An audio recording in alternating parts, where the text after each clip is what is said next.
Hi dears, അപ്പോൾ ഇന്ന് നമ്മൾ തയ്യാറാക്കി എടുക്കാൻ പോകുന്നത് ഹോം മെയ്ഡ് ആയിട്ടുള്ള റഫല്ലോ ആണ്.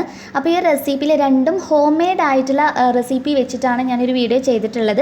അപ്പോൾ അതുപോലെ തന്നെ നല്ല സിമ്പിൾ ആയിട്ടുള്ളതാണ്. നിങ്ങൾക്ക് കേക്ക് ഡെക്കറേറ്റ് ചെയ്യാനും അതുപോലെ ഡെസേർട്സിനകത്തും അതുപോലെ ചുമ്മാ കഴിക്കാനൊക്കെ വളരെ ടേസ്റ്റി ആയിട്ടുള്ള ഒരു സ്വീറ്റാണിത്.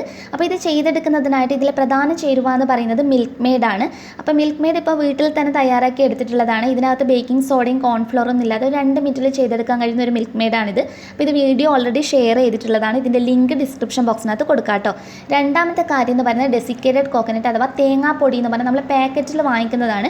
പക്ഷേ ഇത് ഞാൻ പാക്കറ്റ്സിൽ വാങ്ങിച്ചത് അല്ല കേട്ടോ. ജസ്റ്റ് നമ്മൾ ഓണത്തിൻ്റെ സമയത്തൊക്കെ റെഡിയാക്കി എടുത്തില്ല. പായസത്തിലും അതുപോലെ തന്നെ കറികളിലൊക്കെ ബാക്കി വന്ന തേങ്ങാ പീര വെച്ചിട്ട് ഹോം മെയ്ഡ് ആയിട്ടുള്ള ഡെസിക്കേറ്റഡ് കോക്കനട്ട് തയ്യാറാക്കി എടുത്തിട്ടുള്ളതാണ്.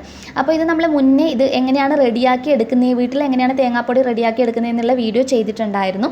അപ്പോൾ തേങ്ങാപ്പീരിയൊക്കെ ബാക്കി ഉണ്ടാകുമ്പോൾ നമുക്ക് വളരെ സിമ്പിളായിട്ട് ഇതുപോലെ പാക്കറ്റ്സിനകത്തായിട്ട് ഫ്രീസറിനകത്ത് സൂക്ഷിക്കാവുന്നതാണ്. അപ്പോൾ ഈ ഒന്നാണ് നമുക്ക് ആവശ്യമായിട്ടുള്ളത്. ഇതിനകത്ത് മുഴുവനായിട്ട് ഞാൻ തേങ്ങാപ്പൊടിയിലല്ല ചെയ്യുന്നത്, കുറച്ച് തേങ്ങ ചിരകിയതും കൂടി മിക്സ് ചെയ്യുന്നുണ്ട്. അപ്പോൾ നിങ്ങളുടെ കയ്യിൽ തേങ്ങാ പൊടിയായിട്ട് ഇല്ല എന്നാണെങ്കിൽ തേങ്ങ ചിരകിയത് വെച്ചിട്ടും ചെയ്തെടുക്കാം. പക്ഷേ നിങ്ങൾ കേക്ക്സിനകത്തൊക്കെ വെച്ച് ചെയ്യാൻ വേണ്ടിയിട്ടാണെങ്കിൽ ഏറ്റവും നല്ലത് തേങ്ങാപ്പൊടിയിൽ മാത്രം ചെയ്തെടുക്കുന്നതാണ്. അപ്പോൾ ഒത്തിരി നാൾ നമുക്ക് സൂക്ഷിക്കാൻ കഴിയും. തേങ്ങ മാത്രം ഉപയോഗിച്ച് ചെയ്യുമ്പോൾ അത് പെട്ടെന്ന് ചീത്തയായി പോകും. അപ്പോൾ ഇതിനകത്തോടേക്ക് മിൽക്ക് മെയ്ഡ് ആവശ്യാനുസരണം ചേർത്ത് കൊടുക്കുക. അപ്പോൾ തേങ്ങാപ്പൊടിയുടെ അളവും അതുപോലെ തന്നെ മിൽക്ക് മെയ്ഡിൻ്റെ അളവ് ഞാൻ കറക്റ്റ് പറയാത്തത്, നിങ്ങൾ എത്ര ക്വാണ്ടിറ്റിയിലാണോ ചെയ്തെടുക്കുന്നത് അതിനനുസരിച്ച് നോക്കി മിൽക്ക് മെയ്ഡ് ചേർത്ത് കൊടുത്താൽ മതി. മിൽക്ക് മെയ്ഡ് ചേർത്ത് കഴിഞ്ഞിട്ട് ഒന്ന് കുഴച്ച് നോക്കുക, മധുരമൊക്കെ നോക്കുക. അതുപോലെ തന്നെ ഇത് നല്ല കുഴഞ്ഞു വരുന്നൊരു പാകത്തിലാകണം. അതായത് നമുക്ക് കയ്യിൽ വെച്ചിട്ട് നമ്മൾ സാധാരണ ലഡുവിനൊക്കെ റോൾ ചെയ്യില്ലേ, ആ ഒരു പാകത്തിന് നമ്മൾ റോൾ ചെയ്തെടുക്കുകയാണ് വേണ്ടത്. നന്നായിട്ട് കുഴച്ചതിന് ശേഷം കയ്യിലൊരു ഇത്തിരി നെയ്യ് തടവുക. നെയ്യുടെ മണം ഇഷ്ടമല്ലാത്തവർക്ക് വെജിറ്റബിൾ ഓയിൽ തടവി കൊടുത്താലും മതി. എന്നിട്ട് കയ്യിൽ വെച്ചിട്ട് ചെറിയ ഉരുളകളായിട്ട് നല്ല രീതിയിലൊന്ന് റോൾ ചെയ്തെടുക്കാൻ വേണ്ടിയിട്ട് നോക്കുക. ചെറിയ ഉരുളകളായിട്ട് ചെയ്തെടുക്കുന്നതായിരിക്കും ഒന്നുകൂടി നല്ലത്. ഇനി ഇതിൻ്റെ ഉൾഭാഗത്തായിട്ട് നമുക്ക് ഇഷ്ടമുള്ള നട്ട്സ് ഏതെങ്കിലും ഉപയോഗിക്കാം. ഇപ്പോൾ ബദാം പരിപ്പാണ് ഞാൻ ഉപയോഗിക്കുന്നത്. ഇതിന് പകരം നിങ്ങൾക്ക് കശുവണ്ടി പരിപ്പോ നിലക്കടലയോ പിസ്തയോ ഹേസൽനട്ടോ എന്ത് വേണമെങ്കിലും യൂസ് ചെയ്യാം. ഇത് സിമ്പിളായിട്ട് ഇതിൻ്റെ ഉള്ളിൽ ജസ്റ്റ് വെച്ച് കൊടുത്താൽ മാത്രം മതി. അപ്പോൾ ഞാനിപ്പോൾ ജസ്റ്റ് കുട്ടികൾക്കൊക്കെ കൂടി കഴിക്കാൻ ഒന്നുകൂടി ഇഷ്ടപ്പെടുന്ന ഒരു രീതിയിൽ ചെയ്യാൻ വേണ്ടിയിട്ട് കുറച്ച് ചോക്ലേറ്റ് സിറപ്പിനകത്ത് ഇതൊന്ന് കോട്ട് ചെയ്തെടുക്കുന്നുണ്ട്. അപ്പോൾ ഇത് ഹോം മെയ്ഡ് ആയിട്ടുള്ള തന്നെ റെസിപ്പിയാണ് കേട്ടോ. ഹോം മെയ്ഡ് ആയിട്ടുള്ള ചോക്ലേറ്റ് സിറപ്പാണ്. ഇതിൻ്റെ വീഡിയോ നമ്മൾ മുന്നേ ഷെയർ ചെയ്തിട്ടുള്ളതാണ്. കേക്ക്സിന് വേണ്ടിയിട്ട് ഒക്കെ ഉപയോഗിക്കാവുന്ന നല്ലൊരു ചോക്ലേറ്റ് സിറപ്പാണ്. അപ്പോൾ ഇതിൻ്റെ ലിങ്ക് ഞാൻ ഡിസ്ക്രിപ്ഷൻ ബോക്സിനകത്ത് കൊടുക്കാം. അപ്പോൾ ഇതുപോലെ ഞാൻ ജസ്റ്റ് ബദാം പരിപ്പ് ഇതിനകത്തോട്ടേക്ക് ചേർത്ത് കൊടുത്തിട്ട് ഒന്നങ്ങ് കോട്ട് ചെയ്തെടുത്തിട്ടാണ് ഇതിനകത്തോട്ടേക്ക് ചേർത്ത് കൊടുക്കുന്നത്.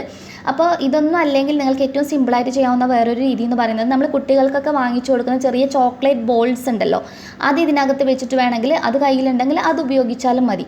അപ്പോൾ അതൊക്കെ നിങ്ങളുടെ ഐഡിയക്ക് അനുസരിച്ച് ചെയ്തെടുക്കാൻ വേണ്ടി നോക്കുക. ശരിക്കും നമ്മളിത് തയ്യാറാക്കിയെടുത്ത് നമുക്ക് ഡെസേർട്സിനകത്തും നമ്മൾ റഫല്ലോ കേക്ക് ഉണ്ടാക്കിയെടുക്കുന്ന സമയത്ത് അല്ല കേക്ക്സ് ഡെക്കറേറ്റ് ചെയ്യാൻ നല്ലൊരു സാധനമാണ് കേട്ടോ ശരിക്കും ഇത്.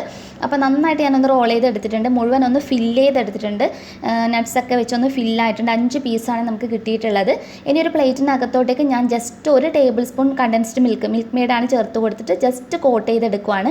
ഇങ്ങനെ കോട്ട് ചെയ്തിട്ട് നമ്മൾ ഡെസിക്കേറ്റഡ് കോക്കനട്ടിൽ വെച്ച് കൊടുക്കുമ്പോഴാണ് നന്നായിട്ട് നമുക്കൊന്ന് കോട്ട് ചെയ്തെടുക്കാൻ കഴിയുക. അപ്പോൾ തേങ്ങാപ്പൊടി വളരെ കുറച്ച് തേങ്ങാപ്പൊടി മാത്രം എടുത്തിട്ട് ഓരോന്നും വളരെ കുറച്ച് തേങ്ങാപ്പൊടി എടുത്തിട്ട് സെപ്പറേറ്റ് കോട്ട് ചെയ്തെടുക്കാൻ വേണ്ടിയിട്ട് നോക്കുക.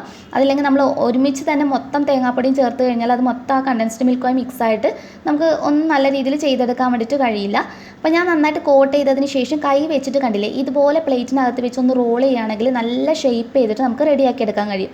അപ്പോൾ നമ്മുടെ ആദ്യത്തെ റഫല്ലോ ഇവിടെ റെഡി ആയിട്ടുണ്ട്. ഇതുപോലെ മുഴുവൻ ഒന്ന് ചെയ്തെടുക്കാവുന്നതാണ്. അപ്പോൾ ശരിക്കും നല്ല സിമ്പിളായിട്ട് നമുക്ക് ഇതുപോലെ റെഡിയാക്കി എടുക്കാം നമ്മുടെ കയ്യിൽ തേങ്ങാപ്പൊടിയൊക്കെ ഉണ്ടെങ്കിൽ.